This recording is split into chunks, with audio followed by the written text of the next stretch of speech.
威士忌係咪年份越高就一定越好呢？究竟品飲一支威士忌應唔應該加冰呢？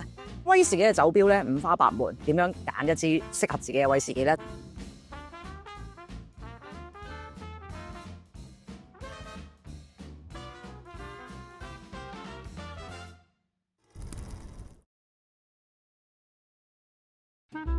？Hello， 各位 Starman 嘅朋友，大家好，我係張英 Cherry。喺過去10幾年咧，威士忌成為全球，特別係亞洲區啦，最受追捧嘅酒類項目。咁但係到底乜嘢係威士忌呢？咁嚟緊咧，我希望帶大家簡單、快捷、容易地認識就係乜嘢係威士忌啦，佢嘅由來啦，點樣品飲佢啦，同埋佢嘅投資價值㗎。希望以一個最輕鬆、最爽快嘅方法，帶入大家進入威士忌嘅世界。咁其實咧，威士忌咧喺世上咧已經出現超過咗500年嘅。咁大約咧喺15世紀嘅時候咧，喺蘇格蘭咧有一個修士啦，咁佢就用咗呢個水啦、大麥啦同埋酵母咧，將威士忌第一次生產咗出嚟。當時嘅佢哋主要用途咧，其實咧就唔係飲用嘅喎，佢哋主要咧係 for 醫療用途嘅。咁無論係喺消毒啦，或者喺做麻醉作用嗰邊咧，呢個係佢哋低溫嘅功能嚟嘅。咁但係咧，跟住日子越來越耐嘅時候咧，大家發現咧，其實威士忌咧亦都係一個非常之 sensation 同埋一個享受程度高嘅產物啦。咁亦都經歷咗500幾年咧，發展到今日我哋認識到嘅威士忌啦。咁剛才提過啦，威士忌咧最主要由3個成分組成。咁但係其實咧佢仲有3個重要嘅步驟咧，佢先可以成為一支我哋叫做蘇格蘭嘅威士忌。咁首先第一啦就係大麥嘅發酵啦，第二就係蒸餾嘅過程。咁同埋最後咧，威士忌要注入咗木桶入面咧，經歷一個叫陳年 maturation 嘅過程咧，咁先可以成為一支威士忌嘅完成品嘅。咁另外咧，小資訊就係要成為一支蘇格蘭合規格嘅威士忌咧，政府規定咧，佢最少注入木桶之後咧，係需要陳年3年以上，佢先至可以係一支合規合法嘅蘇格蘭威士忌。咁所以咧，朋友仔們咧，你哋如果出去享受威士忌嘅時候咧，呢啲少少嘅地方都要留意啊。嗱，咁當然啦，威士忌大家都會覺得蘇格蘭就係佢正宗嘅發源地啦。咁但係其實咧喺過去呢幾十年咧，全球唔同嘅地方亦都生產咗好多唔同嘅威士忌廠嘅喎。譬如過去10年啦，日本嘅威士忌相信大家都一定唔會陌生㗎啦。咁另外咧，消耗量全球最大嘅咧，其實美國威士忌咧亦都係全球之冠嘅。咁另外一啲新興嘅地區，大家可能都會覺得幾有趣，例如台灣啦、印度啦，甚至我哋而家中國嘅雲南啦，都有唔同嘅威士忌廠已經興建咗出嚟。咁所以咧嚟緊咧，相信消費者大家都會有更加多唔同風味嘅選擇嘅。嗱，咁當然威士忌咧，蘇格蘭就係佢哋全球最頂尖嘅產區啦。咁但係蘇格蘭咁大，其實入面咧都區分咗好多唔同嘅區域嘅喎。咁首先第一咧會係 Speyside 啦，咁佢入面當中就有我哋全球最頂尖嘅品牌麥卡倫啦。咁從上而下亦都有唔同嘅高地啦、Highland 低地啦、Lowland、Campbellton， 咁同埋咧近年最盛行嘅產區叫做艾雷島 Islay， 就係我哋經常飲到嘅泥煤煙燻保濟丸味啦。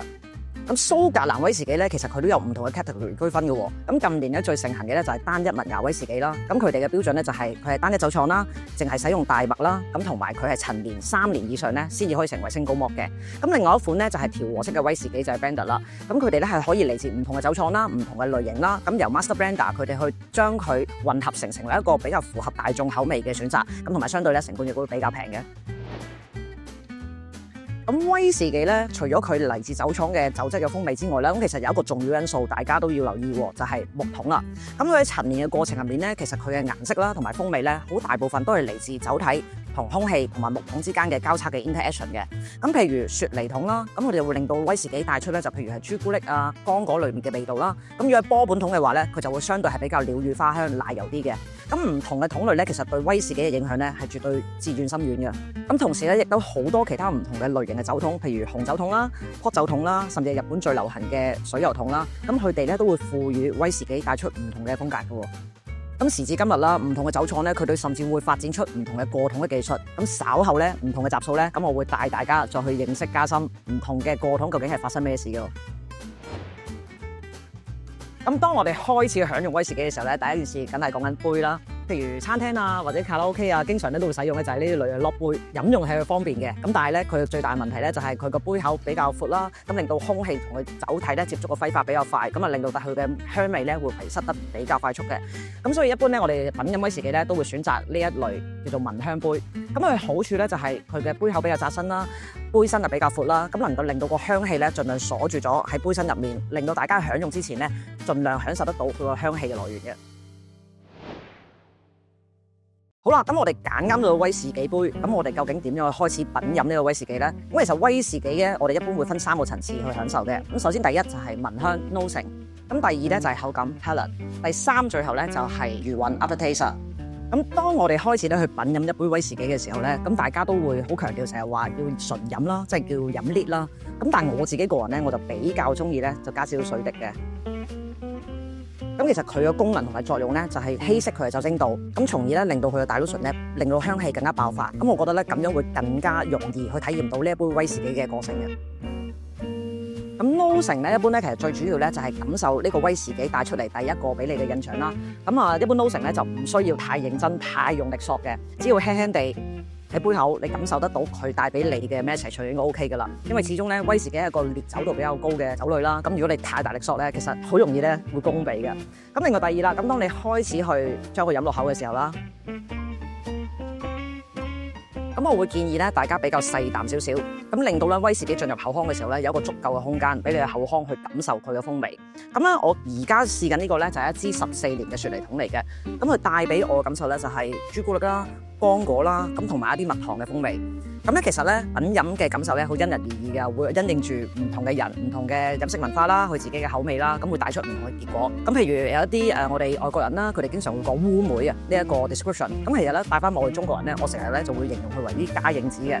咁所以咧有時候大家都唔需要太 care 咧，就話我係咪飲到阿大師佢哋飲到嘅口味？最重要咧係你自己嘅感受。咁嚟到最後一步啦，就係 aftertaste 餘韻啦。咁一啖威士忌咧，當你吞咗落去嘅時候咧，其實就唔係就咁完結嘅喎，佢有機會咧仍然喺你嘅口腔啦、喉嚨啦會有一個停留嘅時間。咁我點樣形容我哋一支好嘅威士忌咧？就係佢喺呢個停留嘅時間，仍然帶俾你唔同嘅味道啦、唔同嘅酒精感啦、唔同嘅質感啦。咁剛才 Nosing 加埋品飲加埋 aftertaste 咧，咁如果呢三個 combination 咧都令到你自己好舒服、好中意咧，咁我就形容為一支好嘅威士忌啦。咁剛才講完啦，點樣品飲一杯威士忌啦？咁其實再上一個步驟咧，最重要就係點樣揀一支適合自己嘅威士忌啦。咁威士忌嘅酒標咧五花八門，咁但係上面咧有一啲重要嘅資訊咧，其實都萬變不離其中㗎。咁首先第一最重要就係酒廠嘅資料啦。咁呢個亦都係好多大眾咧，大家會去選擇一支威士忌嘅時候一個第一個決策原因嚟嘅。咁第二啦就會係年份，因為蘇格蘭嘅威士忌咧，大家都會經常感覺就係越高嘅年份，佢哋就會價值越昂貴啦，可能味道就會越嚟濃烈啦。咁但係咧其實唔一定㗎喎。咁稍後呢幾集咧，我哋會帶俾大家更加多嘅資訊，究竟年份對於威士忌嘅影響性係乜嘢啦？另外一個重要嘅資訊咧就係我哋叫做 ABV 酒精度。咁一般嘅威士忌咧起步點咧都係由40% 起嘅，咁但係咧唔同嘅威士忌酒廠同埋唔同嘅 items 啦，咁佢哋都會有唔同嘅酒精度存在，咁有啲最高咧可以去到60幾度嘅，咁所以咧大家揀嗰啲威士忌嘅時候咧就小心啲睇個酒精度，因為好易飲醉㗎。咁另外一個重要嘅資訊咧就係木桶嘅資料啦。咁蘇格蘭政府規定咧，每一支威士忌上面嘅酒標咧都必須列明威士忌喺乜嘢木桶入面進行熟成嘅過程。咁譬如我手上呢支咧係一個14年嘅 Sherry Hogshead， 即係雪梨豬頭桶啦。咁因為佢係一支單桶嘅威士忌嚟嘅，即係冇同其他嘅威士忌去進行呢個調和嘅過程。咁所以咧上面亦都會有一個資料咧，就係叫做 cask number， 就係佢單桶嘅號碼。咁亦都係佢嘅桶嘅身份證嘅來源嚟嘅。大家要留意，咁蘇格蘭嘅威士忌咧，一般咧 standard 咧，佢哋係700 ml 一支，而美國威士忌咧就係750 ml 一支。咁喺唔同嘅地方咧，佢哋嘅政府亦都有唔同嘅規定啦。咁但係一般700咧係一個非常之 general 嘅 standard 嚟㗎啦。威士忌表面上佢係一件消費品，咁但係咧其實佢都蘊含咗非常巨大嘅投資價值同埋金融功能嘅。咁有幾個威士忌界嘅世界紀錄咧，我覺得幾值得同大家分享嘅。咁首先第一咧就係麥卡倫嘅1926年60年嘅瓶裝威士忌啦。咁佢曾經喺英國咧拍賣出咗230萬英鎊，即係圍到港紙大概2300萬啦，一對嘅瓶裝威士忌㗎。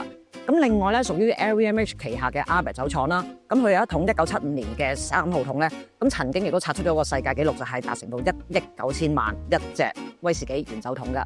咁另外啦，喺過去10年非常受到大家熱烈追捧嘅日本威士忌啦，咁有一間咧 discontinue 咗嘅酒廠叫做羽生，咁佢有一個52支嘅啤牌系列咧，亦都喺香港曾經刷出一個世界紀錄，達至1200萬一個系列嘅。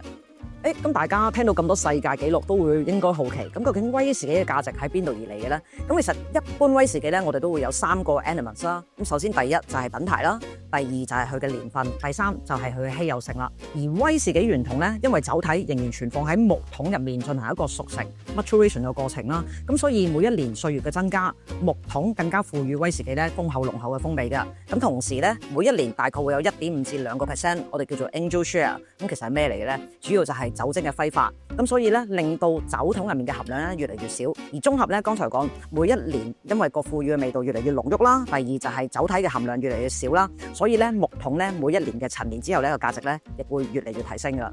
咁威士忌嘅市場咧其實就五花八門，亦都有非常之多唔同嘅古靈精怪嘅迷思噶。咁嚟緊咧，我不如幫大家一逐一擊破。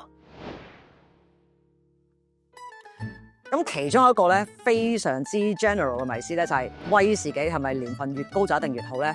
咁絕對唔一定嘅。咁其實咧威士忌咧，因為喺木桶入面嘅熟成咧，除咗話年份之外咧，頭先講啦，木頭嘅影響咧，亦都係一個非常重要嘅因素。